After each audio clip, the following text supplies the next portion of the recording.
My name is Carina Gardner, and I'm what you would call a practical designer. If you're ready to create a life that you love, become an incredible force for good, and generate income while pursuing your dreams, this is the podcast for you. Welcome to Make and Design. I have people ask me all the time, Carina, what is the future of design? And the truth is, I just don't know. In fact, I don't know if any designer can really say what the future of design is going to look like. I do know it's going to be more sophisticated than it is now. And I felt pretty strongly 20 plus years ago when I started teaching at the University of Minnesota that it was pretty sophisticated back then. And that was a time period when we were all jumping into the software. We were teaching the software to undergraduate and graduate level students.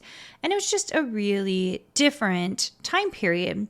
You know, I actually even audited a screen printing class because I wanted to see how people were doing screen printing, which was the method that was being used before all the graphic design work. But even there, screen printing was revolutionized by the fact that we spent so much time on our computers making the designs, building out the different layers, and then having those transformed onto the screens before we actually screen printed.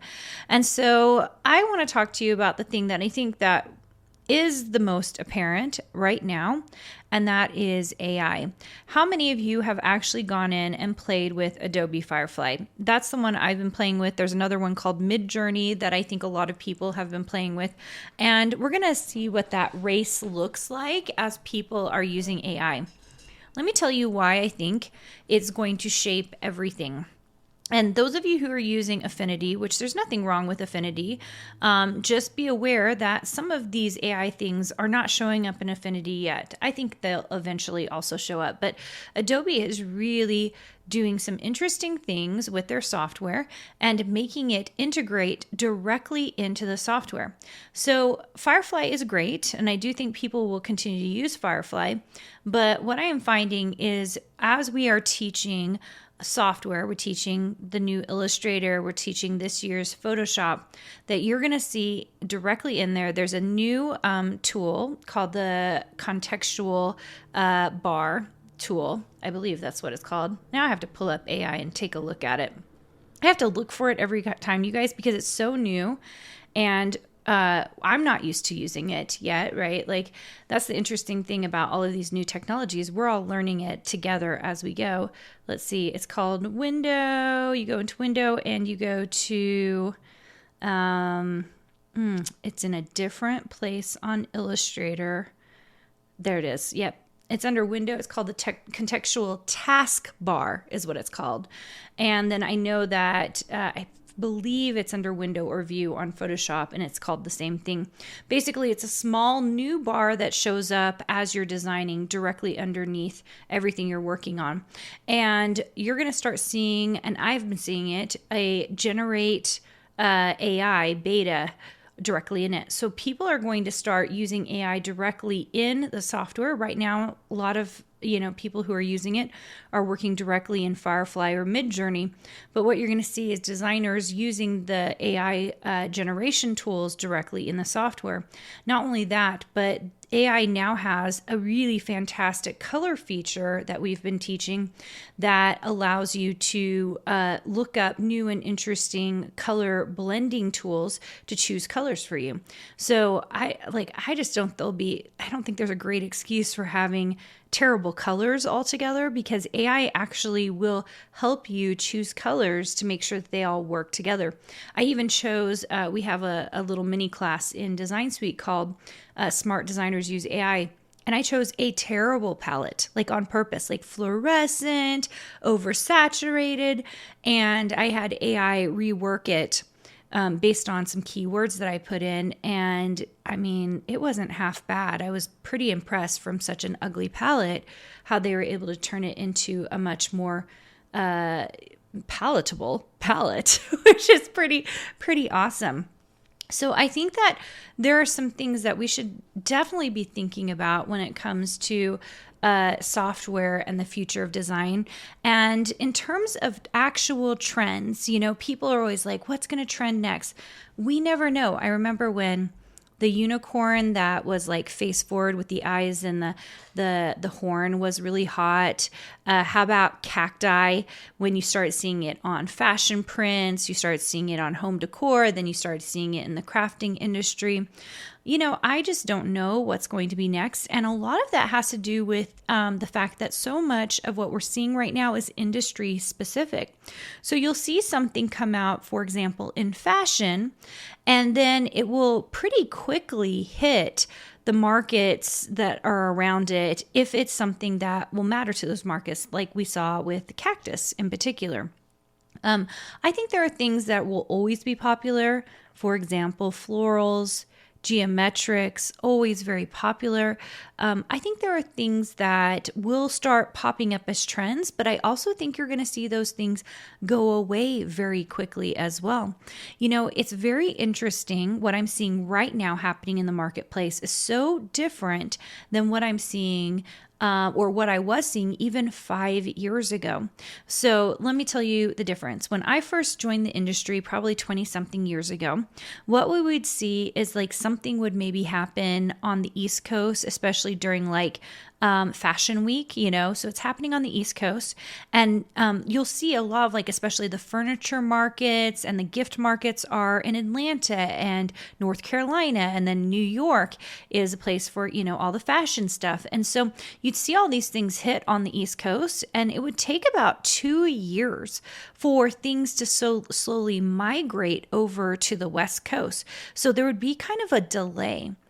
Now, there's not much of a delay. You see something and it comes out, and we all have quick access. And it wasn't that we didn't have quick access before. There was video and all of these other things, but something about especially short form video has really made it so that people are getting a lot of information in a short amount of time in a very quick way.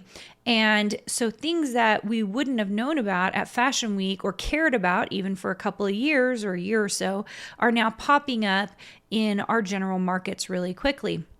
Let me give you an example of this. I don't know if it ever popped up in Fashion Week, but do you remember when it was like really cool? And I mean, it's still, you still see these dresses around, but like the dresses that have the ruffled layers. So there'd be like 4 or 5 different cuts of fabric on the bottom edge of, the fabric. And it's like the whole skirt is cut into like 4 or 5 pieces. It's not just one continuous piece of fabric. And there's like sometimes a little bit of a ruffle. So like the fabric actually like goes out a little bit. I actually own a couple of these types of dresses, right? I remember when it hit, I want to say like Anthropologie and a few of those places first. And then it was only like, I think a few months later that I saw them in Target. And not that there's anything wrong with that, but like that transition time used to be much longer. Things would hit like smaller markets or like, independent markets first, and then they would hit big box because big box wants to see that something is going to work for the general population. So they're usually the last to have something hit. Now it's so much faster. The turnaround is so much faster. Same with colors, popular colors. I've been very fascinated as I watch every year Pantone come out with its color of the year. And it's something that we definitely look at, but it's so fascinating that so many people base most of their designs and their work directly from, the Pantone swatch or, who is saying what about what trends are coming out. It's almost like self-fulfilling prophecy, because if Etsy this year says, and I think one of the colors this year on Etsy was honey, they say the color this year is honey, then everybody goes and makes stuff in that color and they're posting it. And so it looks like a trend. Or how about this last year? Have you guys been seeing, and once again, I was behind on this. I usually see this because of my teenagers. My 16-year-old at the time was asking for bows for her hair. And I was like, what are you talking about? I am not getting these ugly big bows. And she's like, no, Mom, like I love it. It's so cute, it's so popular. And then I started talking around my neighborhood to the other moms, and like all the girls were bows. And then I walked into an H&M and I saw all these bows, and I was like, what is happening? And apparently it's called Coquette, and which incidentally was the name of my very first fabric line. It's called Coquette, and all these girls are wearing bows, and it's like this like pretty new look. Well, Etsy started saying, well, there's this look, and, you know, it's bows and ruffles, and, you know, it's like kind of a reinvention of this look. And in some ways, it's stuff that's already started or already going. And then in some ways, it's self-fulfilling. Like now there's more bows and ruffles, and, you know, kids are wearing this stuff and getting into it. And so what I really want to tell you is, first of all, when it comes to trends, if you're an early innovator, then you're going to be fine. Like, especially if you're designing early on, because you're going to be able to catch some of these things. If you're a late to the trend, in some ways, it doesn't work out well for you. Like, you might as well just bypass the trend and look for other things. Now, one of the questions I get all the time is, you know, Carina, how do I find the trends? My usual first answer to this is, why are you looking for the trends? I think it's good to be in the know at the beginning of the year, like see what the Pantone color is, see what the websites are saying that they predict the colors are going to be. I think that's good to know. And then you get to decide how you want to use that information. Are you going to dig into that and see if those trends help you make more money in your design work by using those colors or those themes? Or are you going to go the exact opposite? Move far away from what everybody else is doing so that you can show something interesting, different, and depict a different style. Both of these things work. They absolutely do. Both of these things work. And I will say that generally, I'm not looking directly at trends. I'm more looking at like overall what I see the industry doing. And often my personal preference is to not just dig into what's normally going on, but instead try to do something a little different, something that's going to stand out versus something that's going to blend into everything else. That's just my personal preference. And as a designer, your job is to help create the trends, not to be just following them. So you have to be a little bit of an innovator here. You have to be thinking smart. Generally, it is the products on the market with a little bit of a twist that do very well. Think about Oreos. So Oreos are a, black cookie, white inside, but how many variations on Oreos are there? Once they figured out like Oreos with mint in the inside or Oreos that were double stuffed, it's the same essential product. They've just done something a little different to make you interested in it.